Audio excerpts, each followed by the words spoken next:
I want to bring in CBS News senior White House correspondent Weijia Jiang to talk more about the Biden administration's response to the ongoing war. Weijia, are the White House and Israelis on the same page here when it comes to the potential phases of this war and next steps? I think that both sides agree that this is going to take several months to actually wind down. And as we heard from the National Security Advisor, Jake Sullivan, he said that, two things can be true, that we can scale back in the next few weeks, and that is what the U.S. wants, for this intense bombing campaign to stop by the year's end and then move into another phase of the war, as Rami was talking about, with more precise targeting, with really a focus on taking out Hamas leaders and their organizations instead of the current situation, which of course leads to the deaths and casualties of so many civilians. And so Sullivan said that they are talking about a more formal timetable, and he didn't want to get into any specifics, but there is an awareness that, they want to move into this next phase, but also that getting to the, quote, end of the war, that's not something that's going to happen anytime soon. And of course, Weijia, the other sort of big conflict that's happening that is dependent on U.S. support is the conflict between Ukraine and Russia. As you know, aid has been held up. The sticking point is that Republicans in Congress want it connected to border security. The president has indicated that he is open to some sort of negotiation, some sort of compromise, but he's getting pushback from his own party. Where do things stand? He's getting pushback from his own party. He's getting pushback from advocates of migrants who are pretty crucial to his base.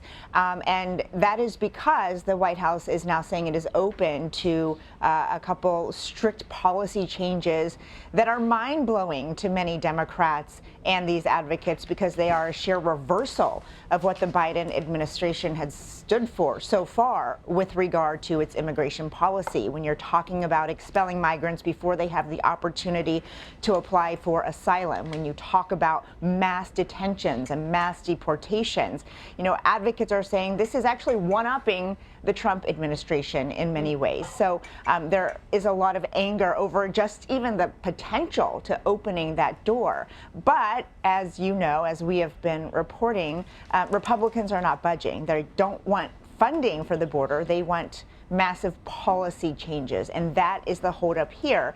And that's also why Democrats are trying to find a compromise, why Senator Chuck Schumer said that he would give everyone the weekend so they could work more, but he expects all members to be back next week so they could vote on a supplemental measure that includes money not only for Ukraine, but Israel, the border, and other national security priorities. So they are making some progress, but whether they'll be able to get that into a formal form, whether they'll be able to get everyone back to vote. I mean, you look at the calendar and there aren't a lot of days left in this year. So there is a very good likelihood that this could be pushed into next year, which is exactly what the administration is worried about, because they say if that happens, they run the risk of not being able to send aid and weapons to Ukraine.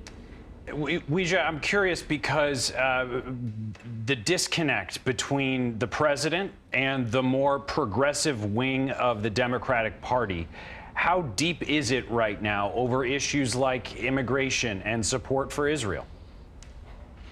Very. I mean, there is so much space between them now, and this has been building because of some of the things the president has not been able to accomplish, in addition to the things that he is looking forward to now. And so there is a rift, and the question is how that is going to impact the presidential election, because we are in it. I mean, whether or not some people want to acknowledge that this is go time, every policy decision, every backlash, every conversation will have an impact at the polls. And so I think that is what White House officials are concerned about. But they're also worried about not being able to achieve the president's main goals. In this case, his entire foreign policy plan is on the line because, again, we're not talking only about money for Ukraine, but for all of his national security priorities.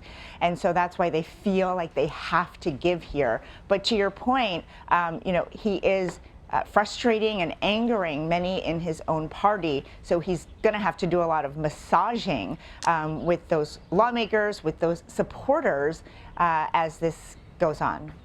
All right, Weijia, thank you very much.